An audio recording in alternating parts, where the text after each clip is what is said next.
Почитуван председателе Пендаровски, почитувана министерка Тренчевска, почитувана директорка на Канцеларията на Фонда за население на Обединените нации, госпожа Шалја, почитувани експерти, почитувани медиуми, почитувани присутни. И него изоставив директорът на Државниот завод за статистика Апостол Симовски, го оставив последен, за да му се заблагодарам и честитам.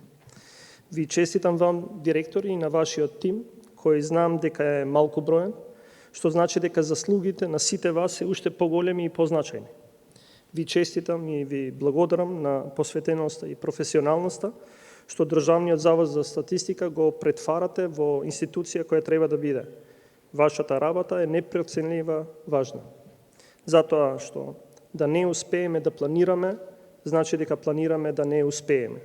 Но да планираме врз основа на нереални, непознати или предпоставени моментални состојби не води кон дефинитивен неуспех. Поради сето ова, многу ја ценам успешната работа завршена за пописот. Верувам и ве уверувам дека успешно завршениот попис е еден од најголемите и најважните потфати, кои успешно ги завршивте, а денешното презентирање на публикацијата за проекциите на населението ни дава уште појасна слика, која мораме да ја имаме. Повторувам, мораме да ја имаме. Проекциите на население се дел од редовната работа на статистичките бироа и пракса да се прават после секој попис. Проекциите на населението ни даваат простор за предвидување и доколку е потребна корекција на можните настани во иднината. Во овие податоци гледам голем потенцијал. Секако дека тие не може да бидат точни предвидувања, бидејќи и периодот од 50 години е многу долг период, но секако се насоки и основа за донесување на правилни одлуки и политики. Пописот кој го спроведовме од 2021 година, после 20 години, покажа дека во 20 години, во времето помеѓу двата реализирани пописа, 2002 до 2021 година, од земјаве емигрирале околу 200.000 наши граѓани или околу 9%. Но делот кој најмногу загрижува се податоците за млади. Во 2002 година вкупниот број на млади на возраст од 15 до 29 години изнесувал 480.828 или 24% од вкупното население. Според податоците од 2021 година, бројката за оваа категорија изнесува 326.733 или 18% од вкупниот број на населението. Во рок од 20 години, бројот на млади на возраст од 15 до 29 години е намален за над 150.000 граѓани. Или слободно можеме да кажеме дека оваа возрастна категорија се намалила за околу 1/3. Повеќе од 100.000 граѓани кои во 2002 година биле на возраст од 15 до 29 години, а денеска би имале 29 до 35 години, не се во нашата држава. Односно, не се евидентирани на последниот попис во 2021 година. Овој тренд се повторува и кај децата на возраст од 0 до 9 години, кои денес би имале 20 до 29 години. Па така, 16% од оваа група недостасува на последниот попис. Податоците од пописот покажаа јасен тренд на заминување на младите во овие 20 години. Проекциите укажуваат дека тој тренд ќе продолжи. Нашата земја најверојатно нема да измине и трендот на засилена емиграција при влез на Европската унија. Ова искуство го имаат сите земји при пристапувањето, но исто така и по влезот во Европска унија бележат враќање на иселените граѓани назад во земјата или задржување на бројот на население.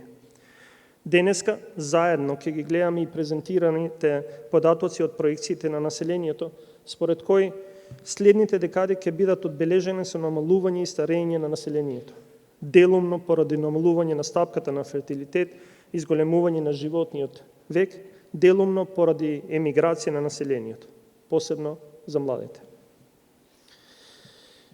Веројатно некој кој работи политички маркетинг и кампањи во моментов кога ме слуша си вели: грешка. Ти не треба да си тој кој ги изговара овие бројки. Оној кој укажува на лоша состојба, секако не во предизборна година. И затоа ја им велам: не, драги мои сограѓани, треба да ги кажеме, треба да сме реални и јасни. Сите да понесеме одговорност и за тоа што довело до оваа состојба, но и за носење на храбри одлуки во иднина. Сметам дека е многу символично што денеска овие проекции се презентираат токму во собранието.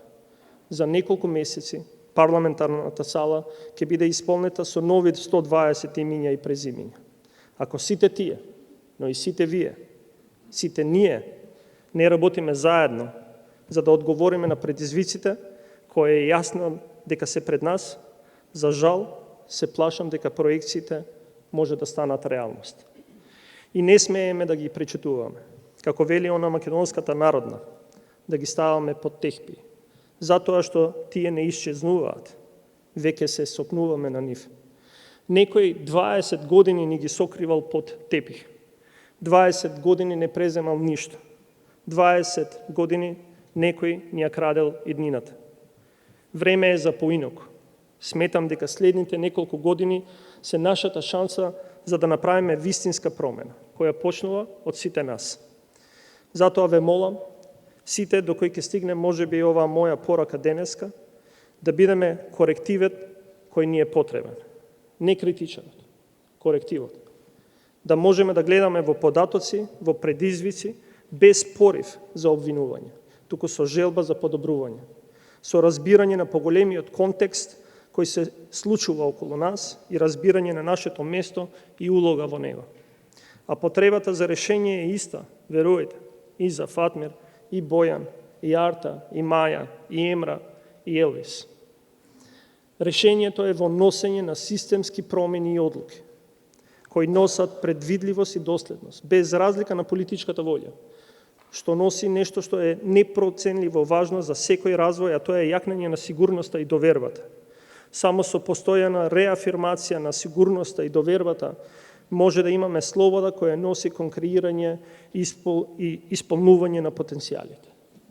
Решението е во поттикнување и создавање услови и простор за реализирање на овие потенцијали. Да креираме едно општество во кој секој придонесува со својата посебност. Жени, маргинализирани групи, младите, старите луѓе, имигрантите, лицата со попреченост. Да сме отворени за можностите и да не се плашиме од промените и различностите.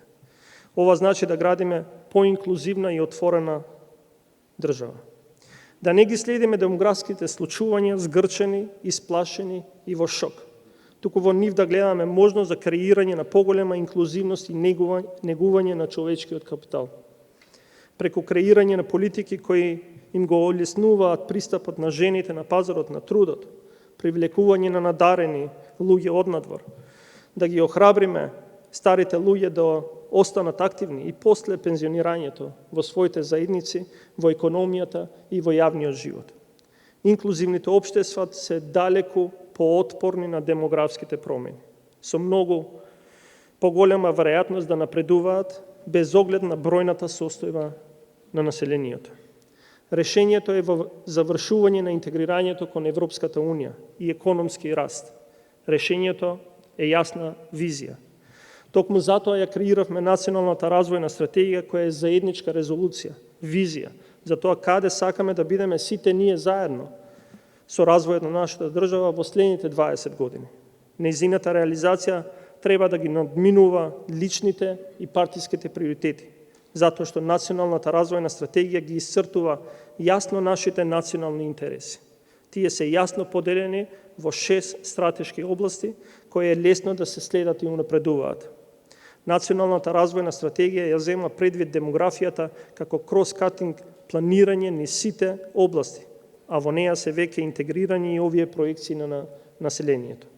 И еве, следниот тест дали вистински сме подготвени заедно да исчекориме напред и вистински да работиме за еднината е токму усвојувањето на националната развојна стратегија, која е веќе скоро изготвена и за кратко ќе треба да биде изгласана во собранието.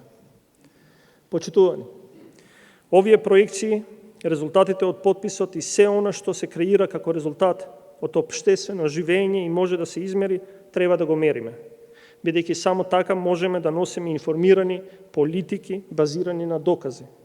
Светот пред една година достигна 8 милиарди население, но податоците укажуваат на една неверојатна разноврсност на демографскиот развој на регионално и национално ниво.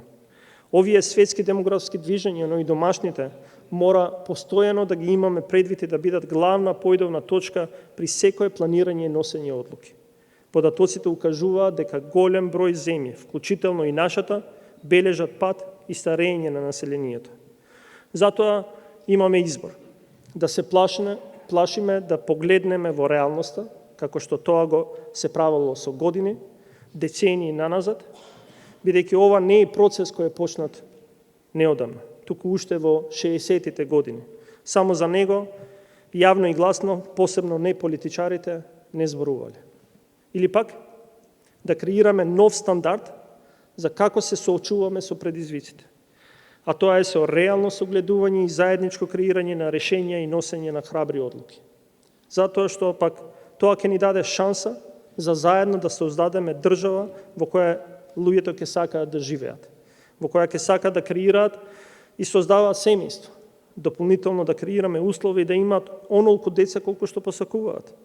Условите за посакуван фертилитет треба да се клучна водилка во овој процес, водејќи сметка за репродуктивните права на жените од една страна, а јакнење на семејните политики и борба против стереотипите за родовите улоги во семејството и општеството од друга страна.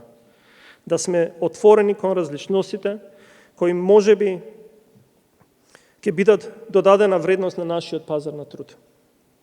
Истовремено, од него да не ги исклучуваме и старите луѓе, да не ги маргинализираме, туку да ја користиме нивната мудрост и да ги вклучуваме во социјалниот и економскиот живот. За ова да го постигнеме ни требаат податоци, како овие денеска, но не исклучиво. И затоа, уште еднаш честитки за одлично завршената работа на Државниот завод за статистика, експертите, како и на Канцеларијата на Фондот за население на Обединетите нации, бидејќи секоја влада мора да биде способна да ја проектира и предвиди својата демографска иднина, за да може да антиципира, планира и соодветно одговори. Ова е белег на демографската отпорност, но и одраз на државничка одговорност. Благодарам.